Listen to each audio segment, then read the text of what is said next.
What's up, guys? Welcome back. I wanted to make a follow-up video for the outdoor kitchen cost build that I did and answer a few questions. The video is doing great thanks to you guys. You guys are asking so many good questions that I realized that I didn't really cover in the first one.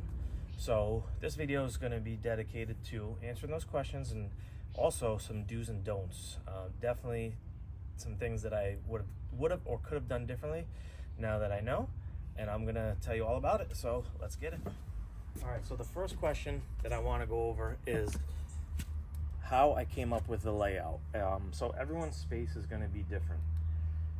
I knew I wanted it to basically take up most of this side of my deck, so I came up with a total based off of the length of my smoker, the Blackstone, and the amount of countertop space that I wanted. So this piece on this side is 25 inches. That's the trash. The Blackstone itself is a 36-inch griddle. I kept a few inches on each side for the venting, and that is 42. The next piece of countertop is really for food prep. I wanted to make sure I had enough. Also, we're going to be adding a pizza oven at some point.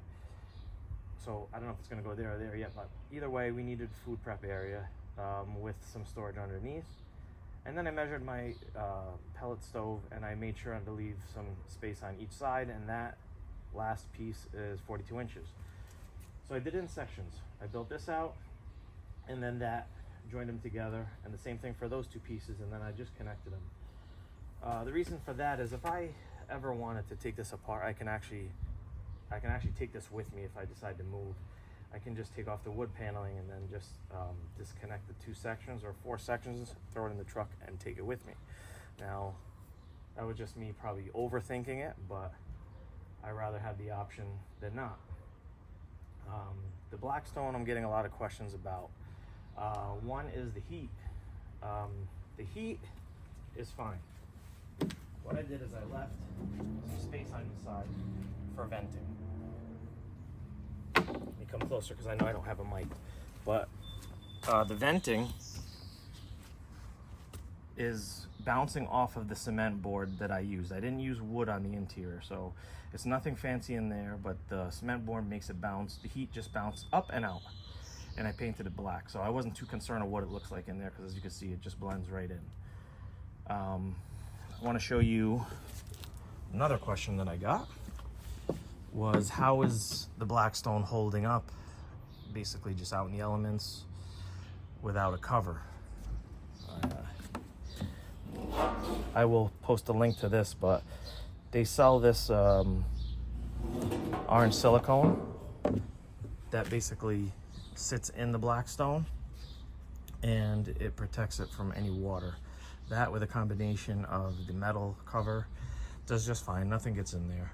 The only thing I want to add to this is I want to add hooks and just wrap a bungee across from here to here in case of a high wind day, or if you know you live in a windy area. I would do that just so the metal top doesn't go flying off, right? And then the other question I had for the Blackstone was, how is the grease catch hooked up? So you can see right here, all I did was just cut a space for the grease catch. And then even when I forgive me because I didn't close this off yet, but even when I close it off, this is just gonna be right here, and I can just, put the siding right around it. So the grease is definitely not going all over the place here. All right, so another question that I got is a good question, because you can see different things online in regards to this. People are asking, is it okay to take the legs off of the Blackstone or the pellet smoker and, put it into a built-in? My personal opinion, I think it's fine. The Blackstone does need space to vent, okay? We know it makes a lot of heat. So the precautions I took was venting it on three sides, the back and the sides, a few inches. I left like one side probably has 2 inches, the other side has probably 3.5, 4 inches. And what that allows it to do is the heat just bounces off and goes up. I think it's fine. In order to get the look like this, for me to save the amount of money that I saved, I have no problem with it. Then the same thing goes for the smoker. I'll get out of the way, but you can see I just made those stands for it, and that allows me to get the pellet ash clean out. I have access to that, and that's fine. So I don't see a problem with it. Lots of people have done it successfully, so that's my opinion on that. Now, as for the do's and don'ts, there's a couple things that I definitely would have done differently if I knew, and I'm going to show you. The first one is to protect the cement. The cement that I mixed was white, and it showed stains everywhere.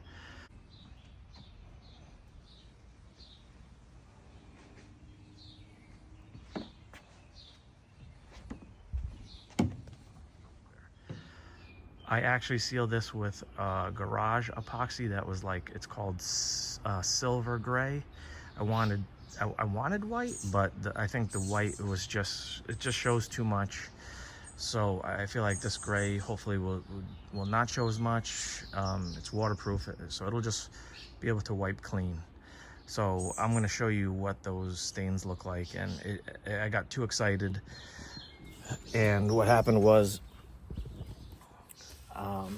when I was done making it, we had company, and I started cooking right away. Don't do it. It's stained in 2 seconds and it doesn't come off. So that's that. And the last thing would be to, when you're mixing the cement, what you want to do is take your time.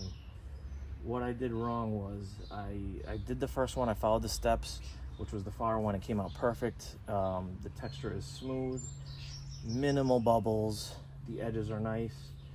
And then I started rushing. So don't rush, don't be like me, because I skipped steps on the second two, and they did not nearly come out as good as the first one. And you can see they're not perfect, but I wanted to try it. You know, there's different options you could do. You can tile the top, you can do butcher block. For me, I wanted to give this a shot, and it's fine for me. So I just want to tell you, if you're going to pour the cement forms,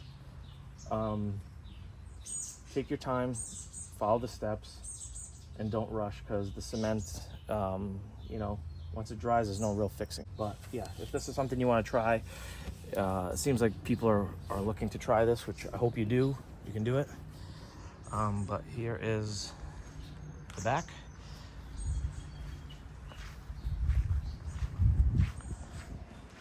That's what it looks like.